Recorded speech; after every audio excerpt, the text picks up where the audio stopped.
News first ಆಯೋಜಿಸ್ತಾ ಇರುವ ಕರ್ನಾಟಕದ ಅತಿ ದೊಡ್ಡ ಇವಿ ಎಕ್ಸ್ಪೋ. ಬೀದರ್ನಲ್ಲಿ ನಿಂತ ಜಾಗದಲ್ಲೇ ಕಾರುಗಳು ಬೆಂಕಿಗೆ ಆಹುತಿಯಾಗಿ ಹೊತ್ತಿ ಉರಿದಿದ್ದಾವೆ. ಇದಕ್ಕೆ ಸಂಬಂಧಪಟ್ಟಂತೆ ಈಗ ಮಾಹಿತಿ ಲಭ್ಯವಾಗ್ತಾ ಇದೆ. 2 ಕಾರುಗಳು ನಿಂತ ಜಾಗದಲ್ಲೇ ಧಗಧಗನೆ ಹೊತ್ತಿ ಉರಿದಿದ್ದಾವೆ. ಬೀದರ್ ಜಿಲ್ಲೆ ನಾರಾಯಣಪುರ ಗ್ರಾಮದಲ್ಲಿ ನಡೆದಿರುವಂತಹ ಘಟನೆ ಇದು. ಫಂಕ್ಷನ್ ಹಾಲ್ ಬಳಿ ಪಾರ್ಕ್ ಮಾಡಲಾಗಿತ್ತು 2 ಕಾರುಗಳನ್ನು. ಈಗ ಏಕಾಏಕಿ ಬೆಂಕಿ ಕಾಣಿಸಿಕೊಂಡು ಆ 2 ಕಾರುಗಳು ಸಂಪೂರ್ಣವಾಗಿ ಸುಟ್ಟು ಕರಕಲಾಗಿದ್ದಾವೆ. ಕಾರ್ ನಿಲ್ಲಿಸಿ ಫಂಕ್ಷನ್ ಅಟೆಂಡ್ ಮಾಡಲಿಕ್ಕೆ ಮಾಲೀಕ ಒಳಗಡೆ ತೆರಳಿದ್ರು, ಅಂದರೆ ಫಂಕ್ಷನ್ ಹಾಲ್ನ ಒಳಗಡೆ. ಹೊರಗಡೆ ನೋಡಿದ್ರೆ ಅವರ ಕಾರ್ ಏಕಾಏಕಿ ಬೆಂಕಿಗೆ ಆಹುತಿಯಾಗಿದೆ. ಜೊತೆಗೆ ಪಕ್ಕದಲ್ಲಿ ನಿಲ್ಲಿಸಿದಂಥ ಮತ್ತೊಂದು ಕಾರು ಕೂಡ ಈಗ ಸಂಪೂರ್ಣವಾಗಿ ಸುಟ್ಟು ಕರಕಲಾಗಿದೆ ಅನ್ನುವಂಥ ಮಾಹಿತಿ ಲಭ್ಯವಾಗ್ತಾ ಇದೆ.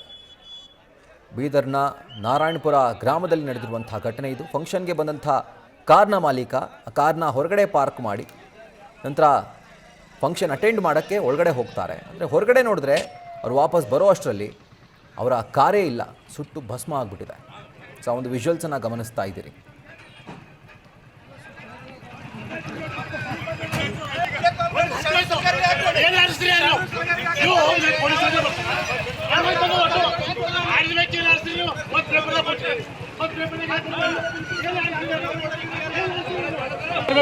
ಅವ್ರಿಗೆ ಅದಕ್ಕೆ ಪಗಾರ ಎದಕ್ಕಲ್ಲ ಹೇಳ್ರಿ, ಒಂದ್ಸಲ ಪಗಾರದ ಒಟ್ಟ ಮೊಬೈಲ್ನಾಗ ಹುಡ್ಕೊಂಬಂದು ಕಳ್ಸೋದು. ನಮ್ಮ ಅಪ್ಪಗ ನಮ್ಮ ಅವ್ಗ ನಮ್ಮ ಮುತ್ತೆಗೆಲ್ಲ ಕಳ್ಸೋದು. ಹಿಂಗೆ ಹುಡ್ತು ಕಾರ್ ಅಂತ ಒಂದು ಎಂಟು ಹೋಗಿ ನೀರು ಹಾಕಲು ಅದು ಮೊಬೈಲ್ನಾಗ ಇಸ್ತ್ರಿ ಮಾಡ್ತಾರೆ. ಇಲ್ಲಿ MLA ಹೇಳಿದ್ರು ಈ ಥರ ಮಾಡೋರು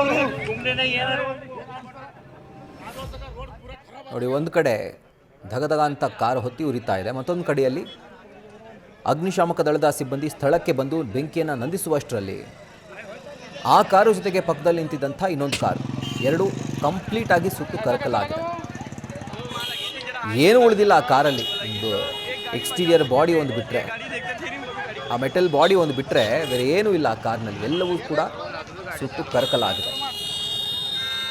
ಫಂಕ್ಷನ್ಗೆ ಬಂದಿದ್ದಂಥ ಕಾರ್ ಮಾಲೀಕ ತನ್ನ ಕಾರನ್ನು ಆ ಫಂಕ್ಷನ್ ಹಾಲ್ ಹೊರಗಡೆ ನಿಲ್ಲಿಸ್ತಾರೆ. ಫಂಕ್ಷನ್ ಅಟೆಂಡ್ ಮಾಡಲಿಕ್ಕೆ ಒಳಗಡೆ ಹೋಗ್ತಾರೆ.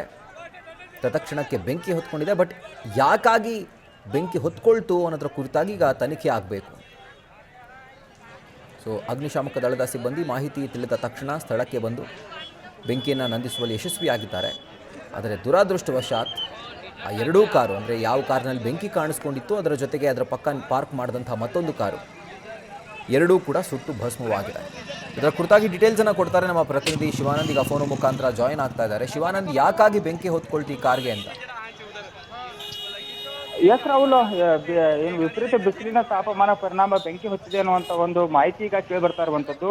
ಏನೋ ಪೂಜಾ ಫಂಕ್ಷನ್ ಹಾಲ್ನಲ್ಲಿ ಬಸವ ಕಲ್ಯಾಣ ತಾಲೂಕಿನ ನಾರಾಯಣಪುರ ಗ್ರಾಮದ ಬಳಿ ಇರುವಂಥ ಏನೋ ಪೂಜಾ ಫಂಕ್ಷನ್ ಹಾಲ್ ಏನಿದೆ, ಆ ಫಂಕ್ಷನ್ ಹಾಲ್ನಲ್ಲಿ ಒಂದು ಕಾರ್ಯಕ್ರಮ ನಡೀತಾ ಇತ್ತು. ಕಾರ್ಯಕ್ರಮದ ನಿಮಿತ್ತವಾಗಿ ಬಂದಂತ ಏನು ಕುಟುಂಬಸ್ಥರು ಆ ಒಂದು ಕಾರನ್ನ ಅಲ್ಲೇ ಪಾರ್ಕ್ ಮಾಡಿ ಹೋಗಿದ್ರು. ಪಾರ್ಕ್ ಮಾಡಿದ ಸಂದರ್ಭದಲ್ಲಿ ಅವರು ಯಾವ ಊರಿಂದ ಬಂದಿದ್ರು ಅನ್ನೋದ್ರ ಕುರಿತಾಗಿ ಇನ್ನಷ್ಟೇ ಮಾಹಿತಿ ಬರಬೇಕಾಗಿದೆ.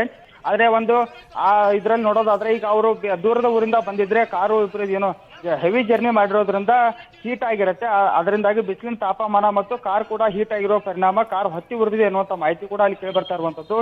ಹೀಗಾಗಿ ಒಂದು ಕಾರಿಗೆ ಮೊದಲು ಆ ಒಂದು ಸ್ಥಳದಲ್ಲಿ ಎರ್ಟಿಗಾ ಕಾರ್ ಮತ್ತು ನಿಸಾನ್ ಕಾರ್ 2 ಕಾರ್ಗಳಿಗೆ ಕೂಡ ಬೆಂಕಿ ಹತ್ತಿ ಈಗ ತಗದಗ ಉರಿದು ಸಂಪೂರ್ಣ ಸುಟ್ಟು ಕರಕಲಾಗಿರುವಂತದ್ದು.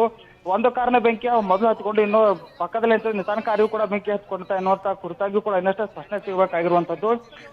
ಆ ಒಂದು ಸ್ಥಳದಲ್ಲಿ ಕಾರಿಗೆ ಬೆಂಕಿ ಹತ್ತಿದ ಪರಿಣಾಮ ಕೆಲಕಾಲ ಅಲ್ಲಿ ಆತಂಕದ ವಾತಾವರಣ ಕೂಡ ನಿರ್ಮಾಣ ಆಗಿತ್ತು. ಅಲ್ಲಿದ್ದಂತ ಏನು ಫಂಕ್ಷನ್ ಹಾಲ್ ನಲ್ಲಿದ್ದಂತ ಎಲ್ಲರೂ ಕೂಡ ಕಕ್ಕಾಬಿಕ್ಕಿ ಆಗಿದ್ರು, ಆತಂಕಗೊಂಡಿದ್ರು. ಅಂದ್ರೆ ಅದೇ ಫಂಕ್ಷನ್ ಅಲ್ಲಿ ಬಂದ ಇನ್ನಷ್ಟು ಕಾರುಗಳಿಗೂ ಕೂಡ ಬೆಂಕಿ ತಗುಲುವಂತ ಸಾಧ್ಯತೆ ಇತ್ತು. ಆದ್ರೆ ಕೂಡಲೇ ಎಚ್ಚೆತ್ತುಕೊಂಡಂತ ಸ್ಥಳೀಯರು ಅಗ್ನಿಶಾಮಕ ಸಿಬ್ಬಂದಿಗೆ ಮಾಹಿತಿಯನ್ನ ತಿಳಿಸಿದ್ರು. ಸ್ಥಳಕ್ಕೆ ಆಗಮಿಸಿದಂತ ಅಗ್ನಿಶಾಮಕ ಸಿಬ್ಬಂದಿ ಆ ಒಂದು ಸ್ಥಳಕ್ಕೆ ಧಾವಿಸಿ ಆ ಬೆಂಕಿಯನ್ನು ನಂದಿಸುವಂತ ಕೆಲಸ ಮಾಡಿದರೆ. ಈಗಷ್ಟೇ ಬಸವ ಕಲ್ಯಾಣ ನಗರ ಪೊಲೀಸರು ಕೂಡ ಸ್ಥಳಕ್ಕೆ ಬಂದಿರುವಂತದ್ದು. ಘಟನೆ ಕುರಿತಾಗಿ ಮಾಹಿತಿ ಕಲೆ ಹಾಕುವಂತ ಕೆಲಸವನ್ನು ಕೂಡ ಮಾಡ್ತಾ ಇದ್ದಾರೆ ರಾಹುಲ್.